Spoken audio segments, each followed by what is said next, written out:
दोस्तों, हर वर्ष की भांति इस वर्ष भी समर्थन मूल्य के ऊपर चना और सरसों के टोकन है वो कटने शुरू हो चुके हैं। यदि आप ई मित्र धारक हो तो आपको टोकन काटने से पहले कुछ बातों का ध्यान रखना होगा, और आप इन बातों का यदि ध्यान नहीं रखोगे तो आपकी ई मित्र आईडी है वो बंद हो सकती है। यहाँ पर ई मित्रा वालों को बहुत ही सख्त निर्देश दिए गए हैं कि आपको उन नियमों का पालन करना ही होगा।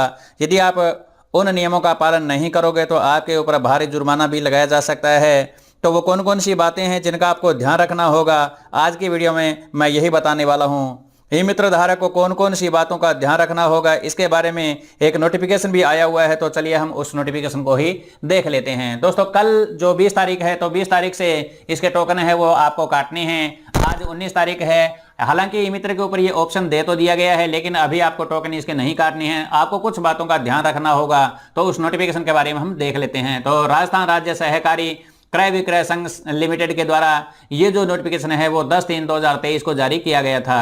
तो राज्य के समर्थन मूल्य पर सरसों एवं चना की ऑनलाइन खरीद वर्ष रबी 2023 में किसानों के ऑनलाइन पंजीकरण हेतु ई मित्र कियोस्क धारकों को निर्देशित करने बाबत तो कौन कौन सी बातों का ध्यान रखना होगा। उपयुक्त विषय अंतर्गत लेख है कि राज्य में समर्थन मूल्य खरीद रबी 2023 में किसानों के ऑनलाइन पंजीकरण पूर्व वर्षों की भांति ई मित्र कियोस्क पर किए जाने हैं। गत खरीदों में ई मित्र द्वारा पंजीकरण हेतु राजफेड के दिशा निर्देशों तथा जमाबंदी के आधार पर पंजीकरण नहीं करना, जिस तहसील में किसान की भूमि है उसी तहसील के केंद्रों पर पंजीकरण नहीं करके अन्य तहसीलों के केंद्रों पर पंजीकरण करना इत्यादि के उल्लंघन के प्रकरण सामने आए हैं, जिससे खरीद के समय अनावश्यक विवाद उत्पन्न होते हैं एवं खरीद प्रक्रिया बाधित होती है। यानी दोस्तों, कई बार क्या होता है कि ई मित्र धारक होता है तो जिस तहसील के अंदर किसान की भूमि है उस तहसील को छोड़ करके अन्य केंद्रों के ऊपर है जो उनका पंजीकरण कर देते हैं। जैसे मान लो कि आपकी तहसील गंगानगर है या हनुमानगढ़ है, जो भी है, तो आप उस तहसील के अलावा किसी अन्य तहसील के ऊपर, जैसे हनुमानगढ़ वालों का गंगानगर तहसील में कर दिया और गंगानगर वालों का हनुमानगढ़ में कर दिया, तो इस प्रकार करने से क्या होता है कि विवाद की स्थिति उत्पन्न हो जाती है। तो ऐसा आपको नहीं करना है। तो अतः इस संबंध में ई मित्र कियोस्क धारकों को किसानों के ऑनलाइन पंजीकरण करने हेतु निम्नलिखित दिशा निर्देशों की कठोरता से पालन सुनिश्चित करावें। तो ये दिशा निर्देश दिए गए हैं, तो कौन कौन से होगा, तो आपको इन बातों का ध्यान रखता है। पहले नंबर पॉइंट पर है कि एक जन आधार कार्ड पर एक पंजीकरण ही मान्य है। कृषक की नवीनतम गिरदावरी में अंकित नाम एवं एक मोबाइल नंबर पर एक ही पंजीकरण करना होगा। यानी कृषक की जो नवीनतम गिरदावरी है उसके ऊपर उसका नाम होना चाहिए और एक ही मोबाइल पर एक ही पंजीकरण आपको करना है, और एक जन आधार कार्ड पर एक ही पंजीकरण मान्य होगा। जन आधार कार्ड में यदि किसान का बैंक खाता संख्या, ब्रांच IFSC कोड गलत होने की स्थिति में पहले जन आधार कार्ड में डेटा अपडेट कराएं, तत्पश्चात ही पंजीकरण करें। किसी का यदि बैंक खाता गलत है जन आधार कार्ड में तो उसको सही करवाना होगा। कृषक की नवीनतम गिरदावरी में अंकित बुआई क्षेत्रफल अनुसार ही पंजीकरण फार्म में रकबा हेक्टेयर में ही अंकित करें।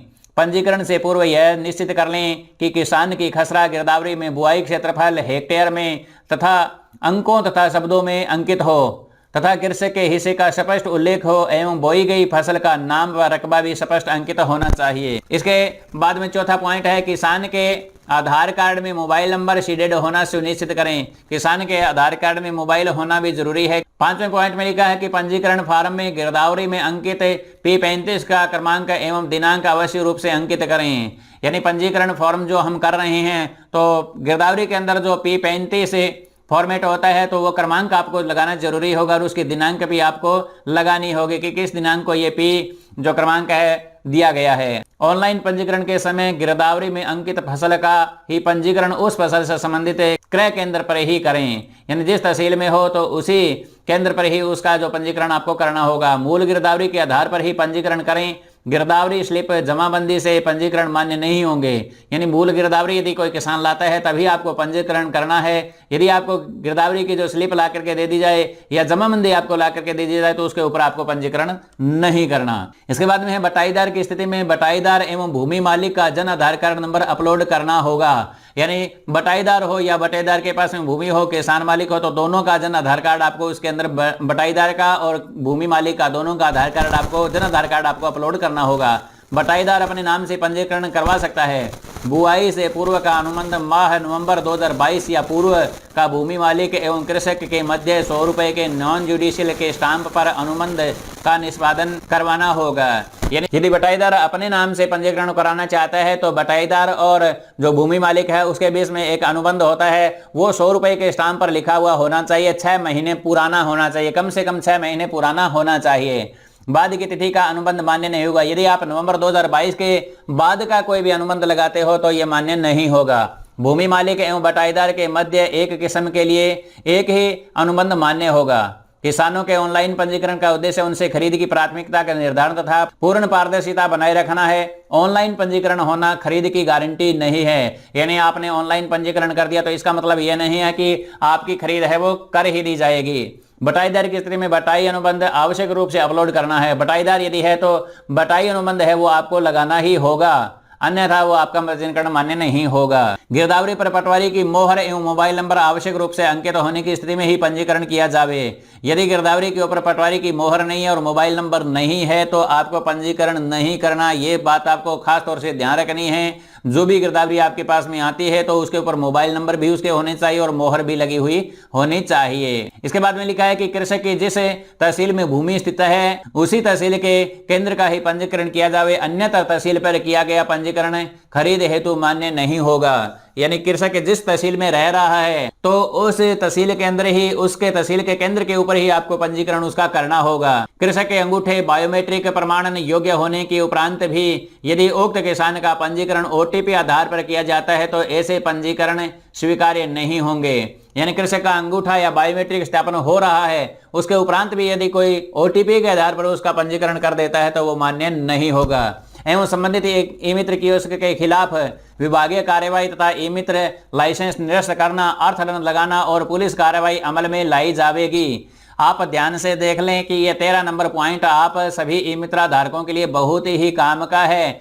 यानी कि यदि ओटीपी से आप किसी का पंजीकरण करते हो तो आपके खिलाफ विभागीय कार्रवाई की जाएगी और ई मित्र लाइसेंस है वो भी निरस्त कर दिया जाएगा, आपके ऊपर जुर्माना भी लगाया जाएगा और पुलिस कार्रवाई भी अमल में लाई जाएगी। यानी एफआईआर दर्ज भी आपके खिलाफ हो सकती है, जिसके लिए ई मित्र स्वयं उत्तरदायी होंगे। ओटीपी विकल्प का उपयोग वास्तविक प्रकरण में ही किया जाना है। यानी ओटीपी का आपको तभी प्रयोग करना है जब किसी किसान का जो फिंगरप्रिंट नहीं आ रहा हो, बायोमेट्रिक नहीं आ रहा हो। यदि कियोस्क द्वारा पंजीकरण में कोई अनियमितता की जाती है अथवा आदेशों के विपरीत पंजीकरण किया जाता है तो संबंधित कियोस्क के विरुद्ध डोइट द्वारा कार्रवाई की जाएगी। तो आपको इन 14 पॉइंट का यहाँ पर ध्यान रखना है, तभी आप इनका है जो पंजीकरण करेंगे। अब मैं आपको ई मित्र के पोर्टल के ऊपर ले चलता हूँ, वहां दिखा देता हूँ। तो यहाँ पर आप राजफेड जैसे ही लिखोगे तो आपके सामने इस प्रकार से आ जाएगा। आपको यहाँ पर क्लिक कर देना है, ओके बटन पर क्लिक करना है। इसके बाद में आपको सेंड एनीवे पर क्लिक करना है और यहाँ आने के बाद में आपके सामने इस प्रकार से पोर्टल हो जाएगा ओपन और यहाँ पर आपको क्लिक करना है। तो यहाँ पर जो भी चीजें हैं वो आपको पढ़ लेनी है। प्रातः 9 बजे से 7 बजे के बीच में ही आपको यहाँ पर पंजीकरण करना है और यहाँ पर स्पष्ट रूप से लिखा हुआ है बिना मूल गिरदावरी के पंजीयन करने पर कियोस्क धारक को जिम्मेदार माना जाएगा। ओटीपी का विकल्प प्रयोग केवल उनके लिए किया जावे जिनके फिंगरप्रिंट घिस चुके हैं अथवा जिनके उंगलियां या हाथ नहीं है। पंजीकरण प्रातः 9 बजे से 7 बजे के बीच में किया जा सकता है। यहाँ पर जैसे ही आप क्लिक करोगे तो आपके सामने इस प्रकार से फिर से यहाँ पर आपको चेतावनी दी जाती है और यहाँ ओके बटन पर आपको क्लिक करके ये सारी डिटेल आपको फिल करनी होगी। यदि आप इसके ऊपर कंप्लीट वीडियो चाहते हैं तो आप मुझे कमेंट बॉक्स में लिख सकते हैं। तो दोस्तों उम्मीद करता हूं कि आपको ये वीडियो पसंद आया हो। यदि आपको ये वीडियो पसंद आ जाता है तो वीडियो को लाइक और शेयर कर सकते हैं और आप कमेंट बॉक्स में कमेंट भी लिख सकते हैं। चैनल पर नए हैं तो चैनल को जरूर सब्सक्राइब कर लें ताकि आपको आने वाले हर एक वीडियो की नोटिफिकेशन मिलते रहे। तो मिलते हैं नेक्स्ट वीडियो में नई जानकारी के साथ में, तब तक के लिए जय हिंद।